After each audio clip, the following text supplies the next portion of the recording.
Welcome back. I got another pre-intro intro here for you, and that is to say one thing, that this is not what I would consider to be a beginner level repair job. I think it requires a fair bit of experience to work your way around and problem solve around some of the issues you may come across when doing this. If everything goes perfectly, it is a pretty easy job, but this is one of those things where things will quickly go wrong. So this is not a step-by-step tutorial. You'll notice that as we go through. But that said, here are all the steps you need to accomplish to do this job, or at least the ones that I'm going to do. I've seen this done several different ways. I think this is the easiest way. It took me 4.5 hours to do this, and that included filming. So I think that's pretty reasonable for, just doing this as a home gamer on the weekends. A shop should definitely not have this take longer than 2 hours if you have all the right tools and, your professional shop. So I think that's all I had to say. Enjoy the video. If you have any questions, let me know. Torque specs will be in the description and in this timestamp of the video if you're just looking for torque specs. So enjoy. Welcome back. This will be take 2 on the wheel bearing for my E39. Last time I replaced the front wheel bearing because I was getting some wheel bearing noise, and that fixed it kind of, although the main problem I did realize later was coming from the back. In my defense, I could not hear exactly where it was coming from, and both the front and the rear wheel on the passenger side, or the right-hand side of the car, felt equally sloppy when I went to check the play. So having them both replaced is not the worst thing. So here is an axle nut, but I actually did not need to get this because I was unaware that the bearing that I chose comes with one. So I'll be using this one, and I'll have this as a spare. The bearing I went with is a fog bearing. Again, this is for a BMW E39. My year is 2001. You can see the distribution information there. Again, I don't see, just like last time, I don't see on here anywhere where it says it was made. So, but at least on here you can see, there we go, Slovakia. So there's our information. These are made in Slovakia, or at least this bearing is. I'll assume the whole unit was made there because it doesn't make any sense for it to not all be made in the same place. So these, there are actually 2 bearings in here, this one and that one, and they work together. They're both tapered roller bearings. One will take up, well, they both take up radial load, and they'll each take up the, I guess, a torsional load. Because depending on if the load, if you're looking at the top of the tire here, the bottom of the tire here, depending on what kind of load it's under, each of these bearings will be doing its part. You can't use just one. Well, you can, but it won't be very effective. So that's the bearing. Over here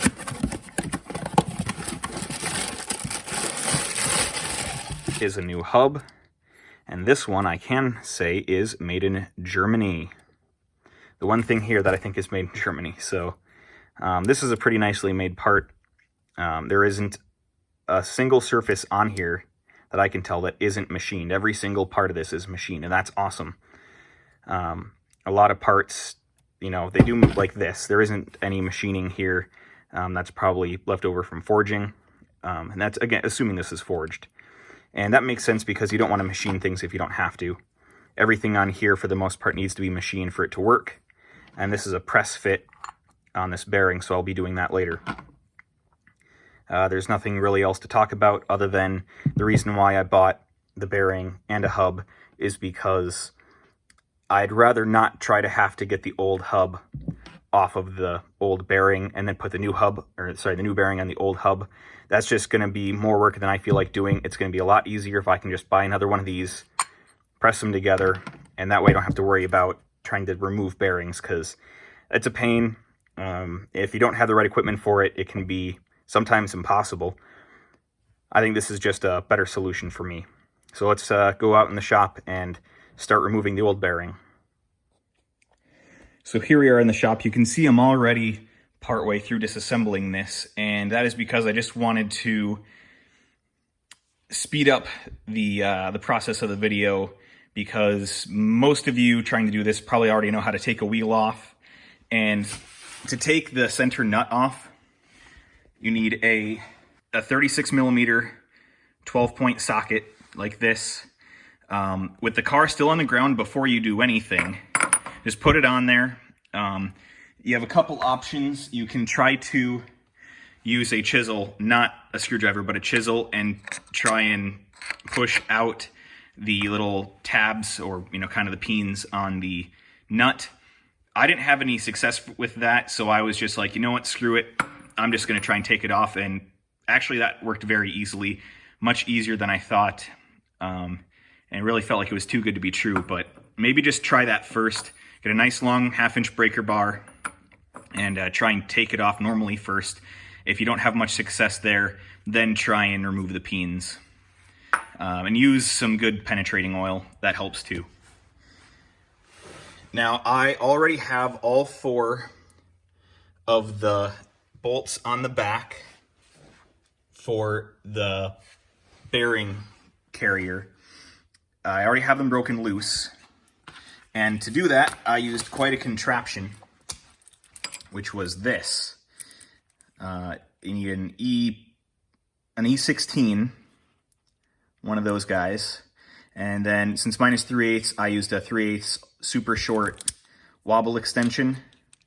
And then I have that going into a 3/8 to 1/2-inch adapter, and then the shortest possible 1/2-inch extension you can get.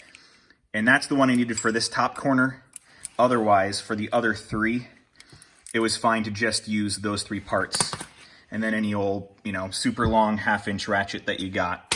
Ratchets are better than breaker bars in this case, because you need just that little bit of movement, because breaker bars obviously don't have a way to do a fine adjust of their angle.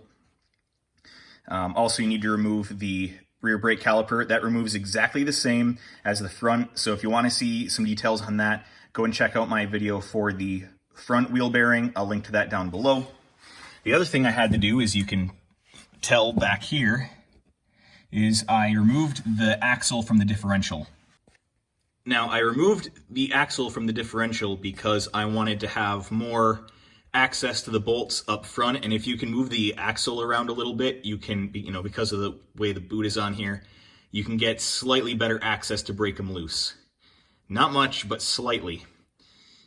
So I will have to retorque those down, Loctite, the whole 9 yards. This isn't too difficult. The hard thing is that my emergency brake doesn't work on that wheel. I'm going to have to fix that as well.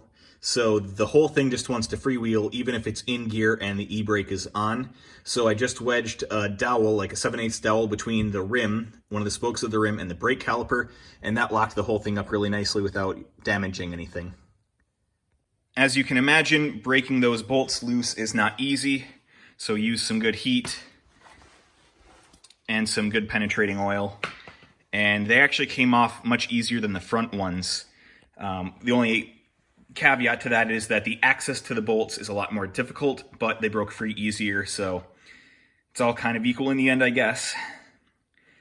So at this point, I'm going to remove them completely, and then I'm going to use a puller to try and pull off the whole housing from the axle. I'm not looking forward to that, because I just have a feeling that that's going to be seized on there pretty well.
All right, taking a closer look at the old bearing, it still feels like it has grease in it because it is pretty sticky.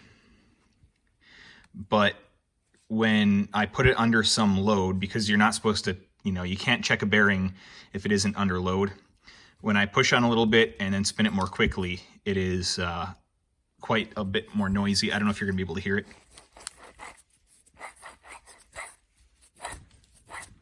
So that sounds like it's not so shot that it's gonna, make the car completely die, but, and by, I mean that loosely. It's not gonna cause the wheel to fall off, but it's not in a condition that is suitable for me because the noise is really annoying me. I don't like my cars being in any less than top running order. You do what you like with your cars. This is how I do it with mine. So I've got my my tools over here for pressing on the new bearing. Just going to look at my options because usually what you would do at this point is take the old bearing off, put the new bearing on, and reuse the same hub.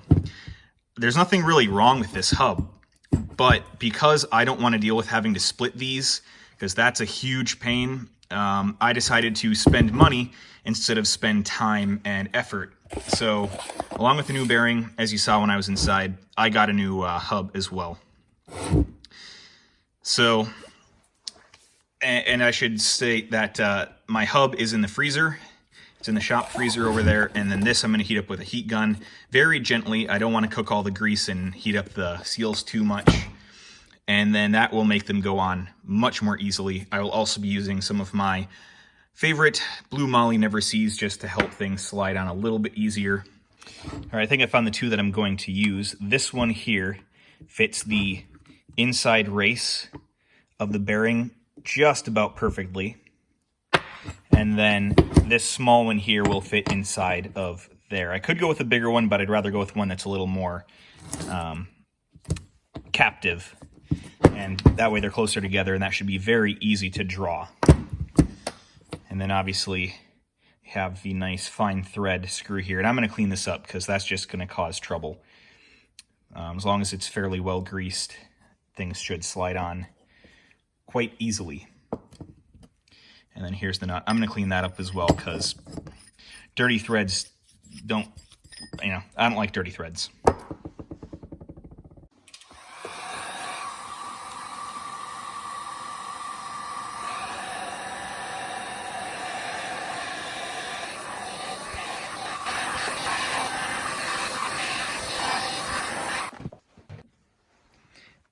At this point, something that is very important is to make sure that you put the two pieces on the right way. Because if you put them on the wrong way, it's not going to work.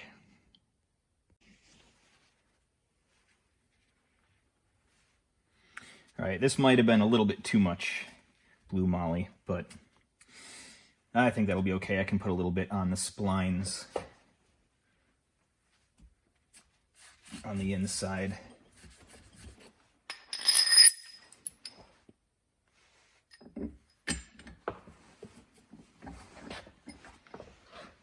Again, make sure you're putting everything on the correct way. And only press on the inside race of the bearing. Because if you don't do that, you run a very high likelihood of damaging the bearing.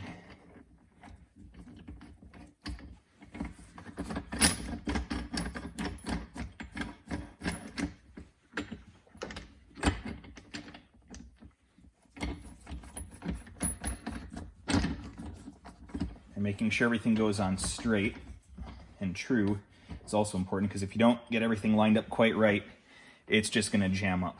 So this smaller one here, in my case, is 1 1/16 of an inch, and the big nut over here is 1 1/4.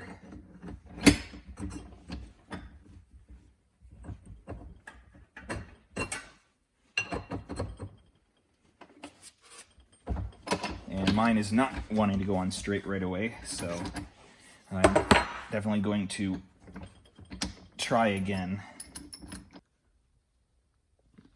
I really don't like hitting bearings, but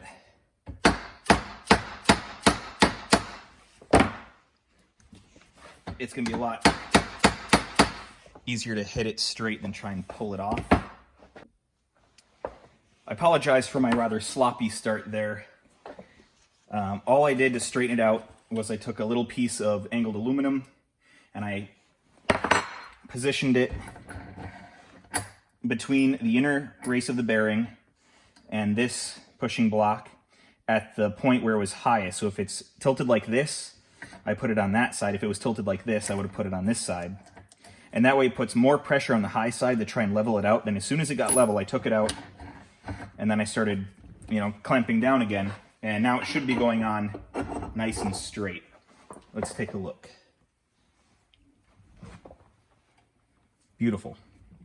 All right, that's how it's supposed to be going in. And it really shouldn't take too much force, even though now that the temperatures of the two have kind of equalized. And I have wiped off a lot of that blue moly. There's enough there, though, that it really does help everything stay in line.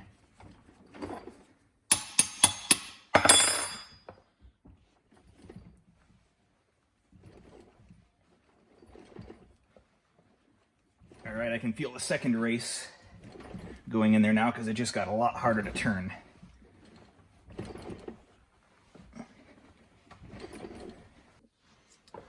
On the original bearing, the distance between the hub face and the bearing carrier face is 2 3/16 of an inch, which is about 1,000,000 millimeters.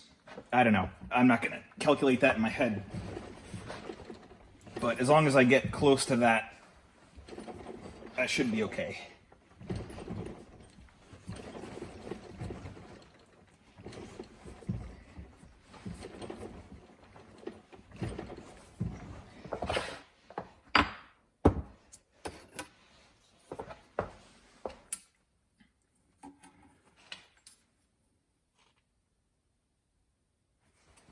Just a little bit further to go. It's very possible that these are machined to such a tolerance that it'll bottom out right at that spec. And there it just bottomed out. And actually that is right on the number, so I'm gonna leave it here.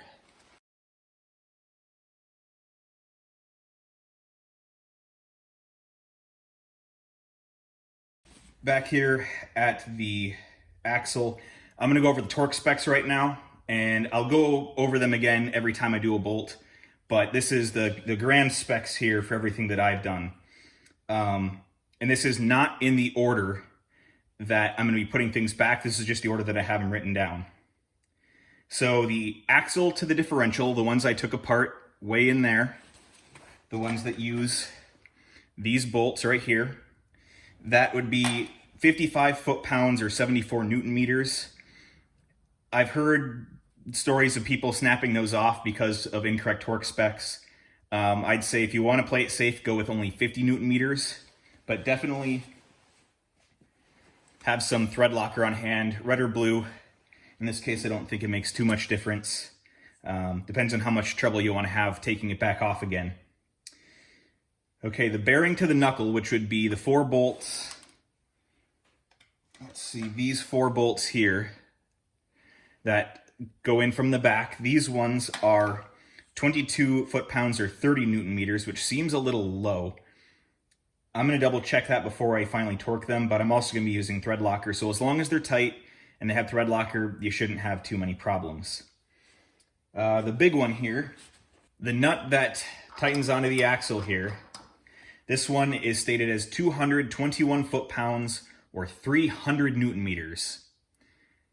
Honestly, I'm torn on how important that is because on one hand, as long as you get it really tight and then you peen over the edges to make sure it doesn't come off, you should be good.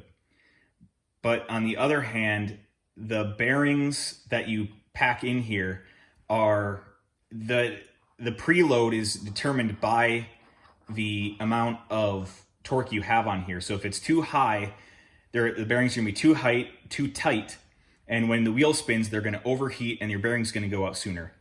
If it's too loose, there's going to be too much play and they're going to wear out. Only if it's just right will it last, its rated length of time. So it is important to get that one right. The next one would be the caliper pins. These are the things the caliper slides on. From the caliper carrier, these are only 26 foot-pounds or 35 Newton meters, which again is higher than those. That's why I'm suspicious of these four being correct. That's why I want to double check them. The caliper carrier, the big bolts, the hex bolts. Let's see if I have them here. There's only two of these. Those ones are 48 foot-pounds or 65 Newton meters. Then this little annoying one that will screw the disc into the hub, the one that everyone always strips out, that one is 12 foot-pounds or 16 Newton meters. It's possible that you don't have a torque wrench big enough to tighten this one, and I'm not sure if my biggest torque wrench will either. And if that's the case, what you can do is just take your weight and then figure out where along a length of breaker bar you need to, how do I want to say it? Since torque is just a force over a distance, let's say that, like for me, with clothing on and everything, I probably weigh about 150 pounds. And this needs to be 221 Newton meters. So I just take whatever my weight is, divide it by the torque spec, and that's how many feet I need to be away from the center. And then if I just stand on it, don't jump on it, but if I just stand on it, that will be the correct torque. So, and effectively that's the same thing a torque wrench does, is it just applies a weight or, a force over that distance you're pulling, and that's how they're calibrated. So just get your numbers right, and you should be just fine. So let's get to reassembling here.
I'm pleased to report that this repair was completely successful.